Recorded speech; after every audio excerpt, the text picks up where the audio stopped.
Welcome in, everybody, to this week's edition of the Most Accurate Podcast. I am your host, Addison Hayes, joined as always by one of the most accurate fantasy rankers in the entire fantasy football community, John Paulson. John, how are we doing on this fine Thanksgiving week, Wednesday morning?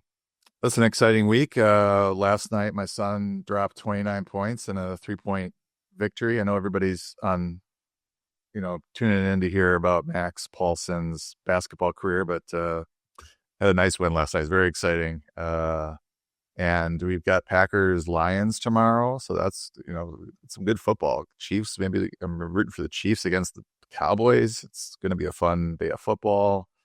And we've got a promo going on right now, the Black Friday sale at 4 for $4, which is as cheap as it gets. If you want to check out the site, or if you're a former subscriber and want to get back in just for the last few weeks to help you make a playoff push, maybe get a championship.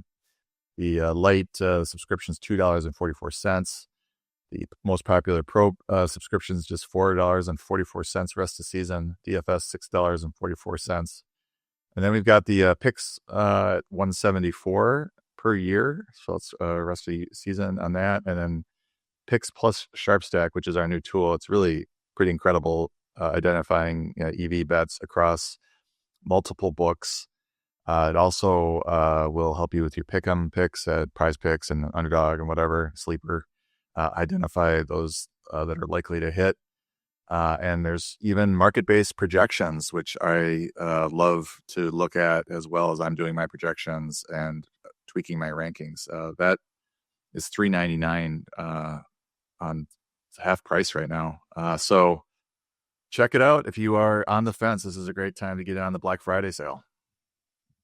Yeah, absolutely. Take advantage of all of those promotions, especially, if you're not a bettor, if you're not a DFS player, the light or the pro subscription is just to get access to your rankings and all of the content and everything. As we close out the fantasy football season already here in just a few weeks, that stuff could be super invaluable to anybody who's trying to chase after a fantasy championship this year. So we are, as you mentioned, coming to you guys a day early because of those Thanksgiving games. We wanted to make sure that we got the Sneaky Starts video out with enough time that you have the ability to play guys and make starts to decisions from the Thursday games.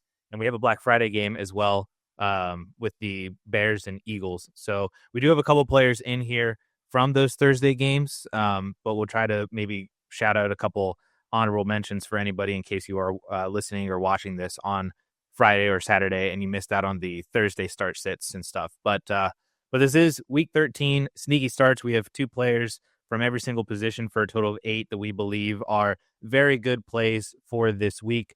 It's especially fun this week because we finally don't have anybody on bye. So we do have players on bye next week, which I think is dumb. But this week we have a full 32 teams all playing. So it's going to be fun to start those and set those lineups, start these players and get these guys in your lineup if you're able to. So we can start with the quarterback position. And John, why don't you kick us off with your week 13 sneaky start? Yeah, I'm going to go with Jordan Love. I know he had a quiet game last week at home against the Vikings. He did not need to throw much, but I think he might need to throw in this one with the Lions offense humming. I think that they will have some success against the Packer defense, more success than typical offense will. And the Lions defense is vulnerable to quarterbacks. They're 28th in adjusted fantasy points allowed to the position.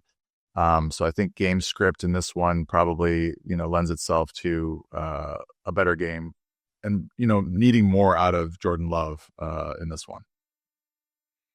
Yeah, and you would think that the Lions definitely remember that week 1 game where they only lost by 14 points, but it felt like it was much bigger blowout than that just because the Lions offense wasn't able to do anything in that week 1 matchup. So you would think that they're coming in here with a little bit of a chip on their shoulder on Thanksgiving to kind of try to show out. And if that, like you said, the Lions kind of get up and Jordan Love is needed a little bit more, I think that we could definitely see a lot of production just in general from that game. I think that game's going to be really, really fun with it being in Detroit in a dome, but especially from Jordan Love, I think is going to be is going to be really fun. Do we have any word on Jaden Reed? Is he playing this week? Because that would be even better for Jordan Love. It's possible they opened up his window, and we'll have to see what the final injury report says. I don't think it's out yet. 2.29 total touchdowns the Lions have allowed to quarterbacks since week 5. So I like Jordan Love for 2 touchdowns in this one. Pretty good. He had 2 touchdowns in week 1, so let's keep it rolling. My quarterback sneaky start this week is Jaxson Dart. We tried to do this last week, and then we recorded this video on Thursday. It posted Friday morning at like 7 a.m. Eastern time, and then like 3-4 hours later, it was announced that Jaxson Dart wasn't going to play. A couple people in the comments are like, thanks for nothing, essentially. So sorry we can't see the future, but I wanted to try this again this week with Jaxson Dart, thinking that he is going to play this week. He is the quarterback 3 in fantasy points per game since taking over as the starter, and he plays the New England Patriots on Monday night, who are 23rd in adjusted fantasy points allowed right now. They've had pretty big games allowed to Baker Mayfield, who had 270 and 3. Michael Penix had 220 and 3. Tua had 350 and 2. Geno had 360 and 1. And then Justin Fields did get over 20 fantasy points against the Patriots as well a couple weeks ago. He did have like 120 yards and a touchdown passing, but then he also rushed for 67 yards and a touchdown. So we'll have to see, if the New York tries to rein Jaxson Dart's rushing in a little bit more, or at least maybe tries to teach him how to not take a hit and slide a little bit more to protect himself.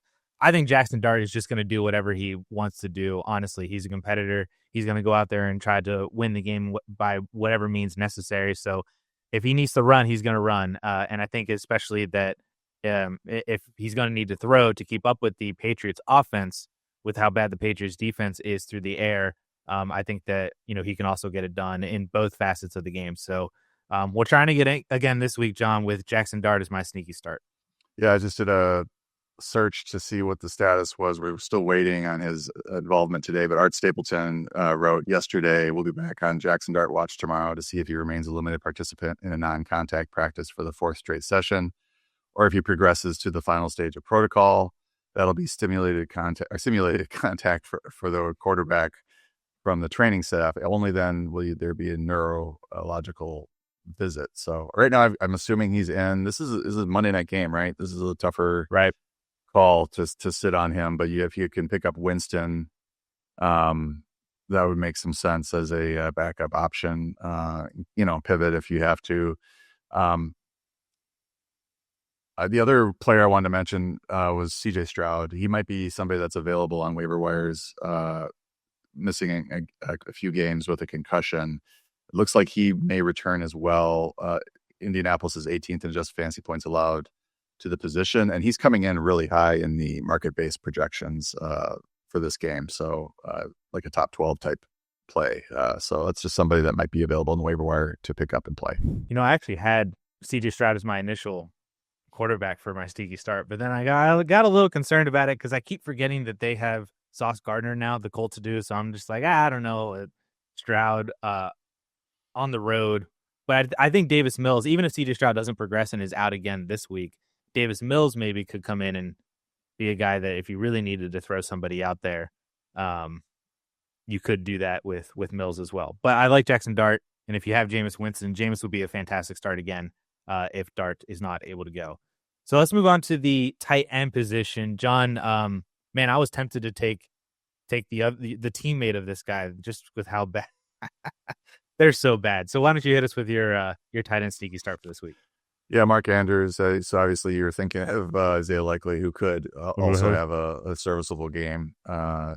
He's ranked as a tight end 2, but Andrews I have as a low end tight end 1 against Cincinnati. 32nd adjusted fantasy points allowed to the position. They've given up 7 catches for 107 yards and a touchdown on average since week 8 to the position. So, Andrews has not had, his typical season, but he's got 4 touchdowns in his last 4 games, and I think he probably finds the end zone on this one. Do you think he has another shot at a rushing touchdown this week? That was a fun play. I don't know that that's going to happen again. They were probably just trying to pick up the first down, and all of a sudden he ended up in the end zone. So we'll see. I like Mark Andrews a lot. I am starting him. I have a league where I have Ferguson, Hunter Henry, and Mark Andrews, so it's kind of been a nightmare to start one of those guys every single week. I did successfully pick Hunter Henry last week. I already kind of was leaning his way, but then you gave me the further confidence to play Hunter Henry as your sneaky start from last week.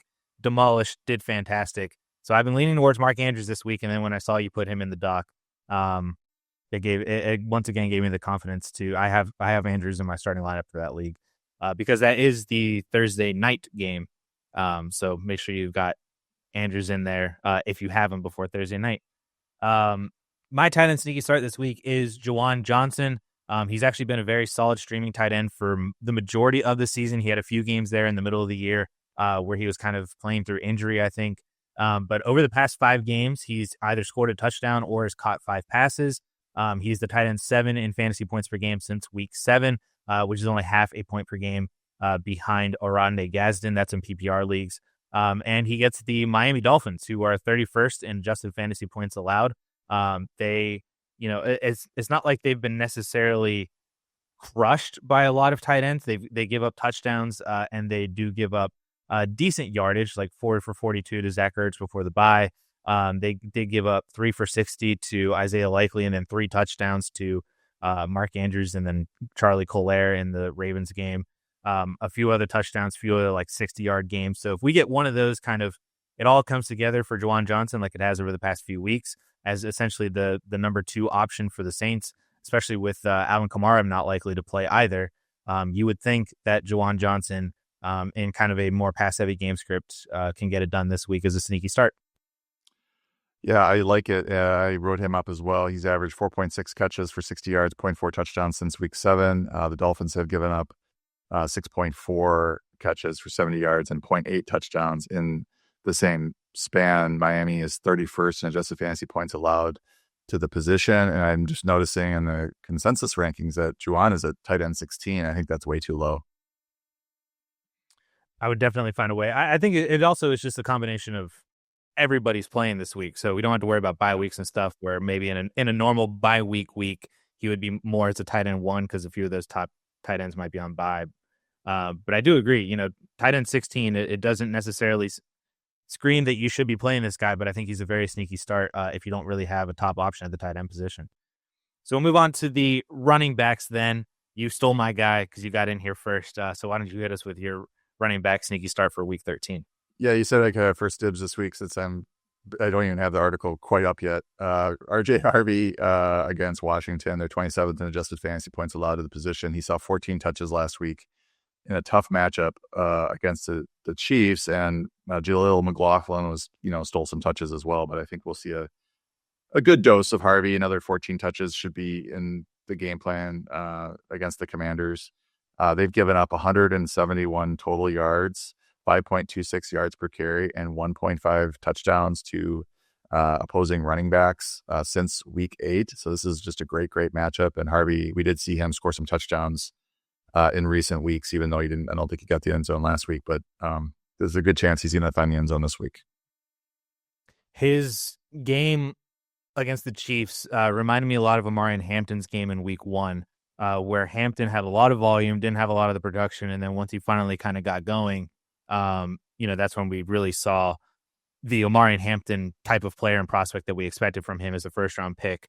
Same thing kind of reminded me with RJ Harvey, to where he had, basically all of this volume and opportunity without J.K. Dobbins. And then he just, when you're playing against the Kansas City Chiefs, they just don't allow a lot of production to opposing running backs. So now in a great matchup against the Commanders, you got to follow that volume and don't lean too much in terms of what the actual production was in a bad matchup against the Chiefs.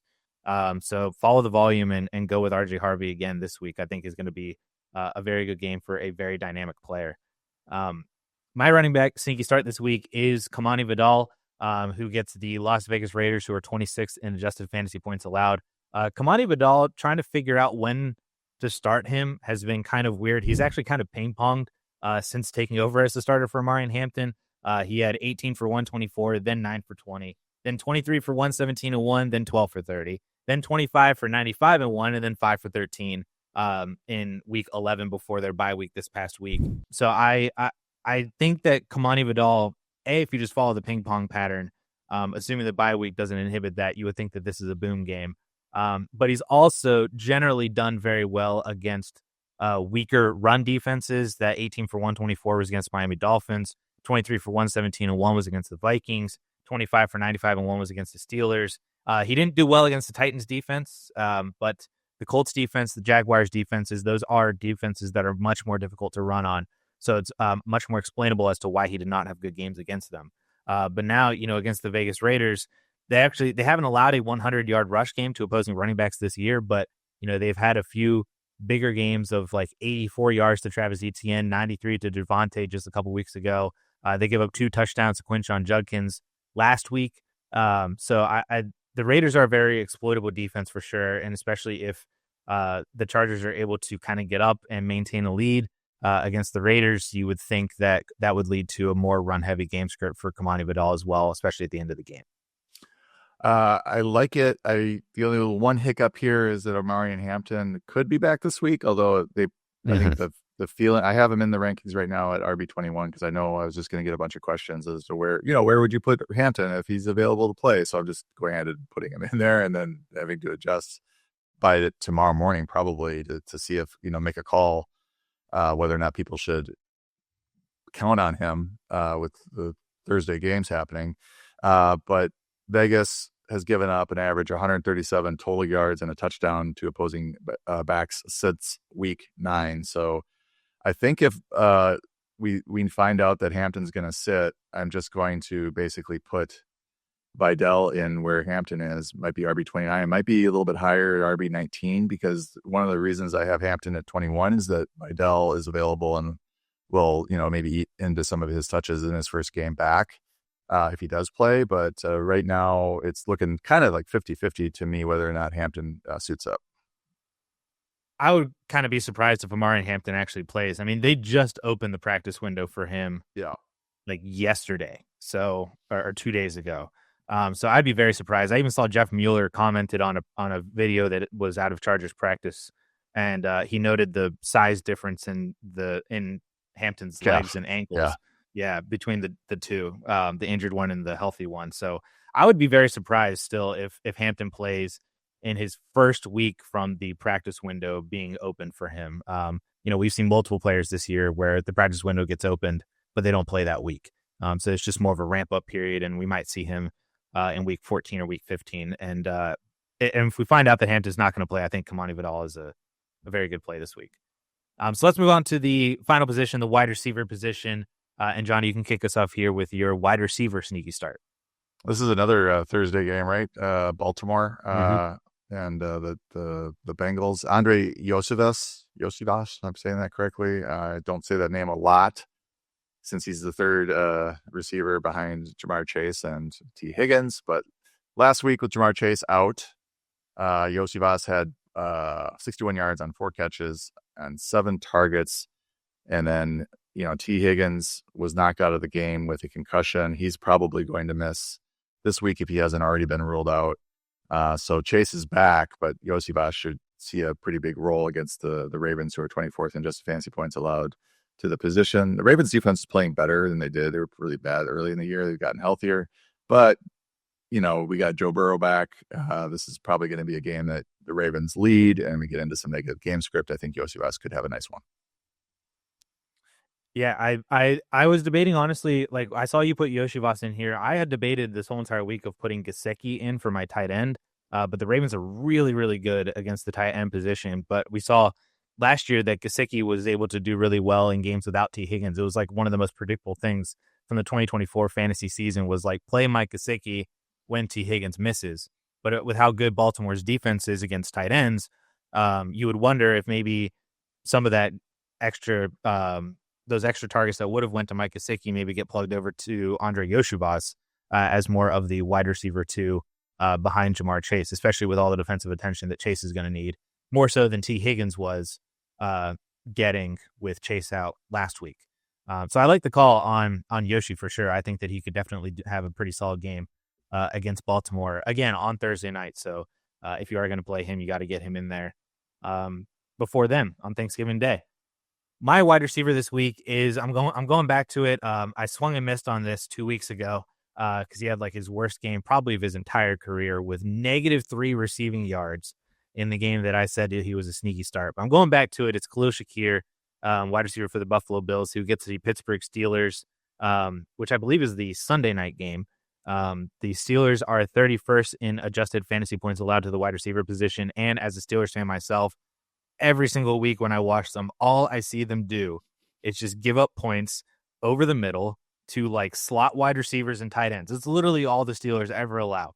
You just look at like last week, they gave up 5 for 64 and 2 to DJ Moore, probably his best game of the entire season. T. Higgins did really well against them 2 weeks ago, but then Jamar Chase ate them up in their first game against the Bengals for 160 yards and a touchdown. Michael Pittman had 9 for 115 in the same game that Alec Pierce had 6 for 115, in the same game that Josh Downs had 6 for 57 and 1. Lat McConkey had 4 for 107 and 1 against them. Like, this is all the Pittsburgh Steelers do, is just give up fantasy points to the wide receiver position, especially anybody that kind of goes more over the middle and is lined up against slot corners or linebackers against the Pittsburgh Steelers. And I also like the fact that this is in Pittsburgh. The Bills have not been as strong on the road, so you would think that if this is a much more competitive game, that maybe they're going to need to pass a little bit more. We've seen Keon Coleman be a healthy scratch for 2 weeks in a row. Still probably no Dalton Kincaid, so Khalil Shakir can just kind of maintain this top target role for Josh Allen. And again, outside of that one catch for -3 performance he had 2 weeks ago, 8 for 110 last week, 7 for 58, 7 for 43, 6 for 88 and a touchdown. Those are his game logs in 4 of the last 5 weeks. So I think Khalil Shakir is another sneaky start for week 13. Yeah, I mean, I was just looking at his game log. You basically summed everything up with this one. I like it a lot. There we go. That will do it for the sneaky starts then with 8 players, 2 at each position. We got Jordan Love, Jaxson Dart, Mark Andrews, Juwan Johnson, RJ Harvey, Kimani Vidal, Andrei Iosivas, and Khalil Shakir for week 13. Again, making sure that you set all of your lineups prior to Thursday because of the 3 Thanksgiving games. And then we also have 1 Black Friday game as well. So that's why we were coming to you a little bit early. We are going to transition over to the Bleacher Nation fantasy card part or segment of this show.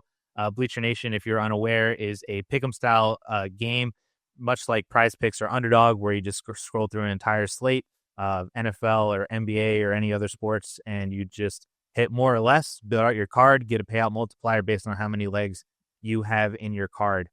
They are running a 50% deposit match up to $250 with code SWISH. And then they also have a promo leg for the Sunday games of Josh Allen more than half a passing yard. That is for new users only, but we have so many promos this whole entire week across every single day, including for new users and all users. So with it being Thanksgiving, definitely want to get in there every single day and see what the promos are specifically for that day. But we're really looking at kind of the Sunday or Monday slates.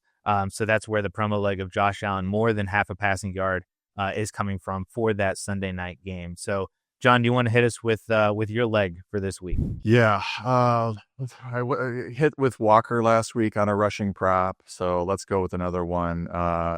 The Giants' rush defense is really bad. 170 yards on average, 7.2 yards per carry since week 8 allowed to running backs. So I'm going with Travion Henderson, who, if it was last week and we weren't sure about Ramondre Stevenson's role, and I might not pick this, but we saw what Henderson did last week. Stevenson did nothing, and he was the clear backup last week. So it appears to us that the Travion Henderson RB1 season is still in effect. More than 68.5 rush yards. I think he should hit this. I think he had a kind of a disappointing game against Cincy, but he's been hitting this here and there, this number, and this is a good spot for him against the Giants. You know who else is probably now more of a backup option on their own team is David Montgomery, because Jahmyr Gibbs was really selfish and had to rush for like 250 yards and 3 touchdowns. Couldn't give any of that over to David Montgomery. I mean, he could have given 200 yards and 2 touchdowns for Gibbs himself, and then Monty could have still had his 50 and 1, and we could have been all fine. But no, he has to have 250 and 3 or whatever he had for like a record-breaking fantasy performance. So based on what Jahmyr Gibbs did last week against this Giants defense, I think Travion in a very similar kind of mold can definitely hit the more on this and get up into the 70s, 80s, or more for rushing yards. So I like that call a lot, John. Mine this week, I'm kind of going a little bit out there, but it's Cam Ward more than 20 and a half completions. He has hit this in 7 out of 11 games.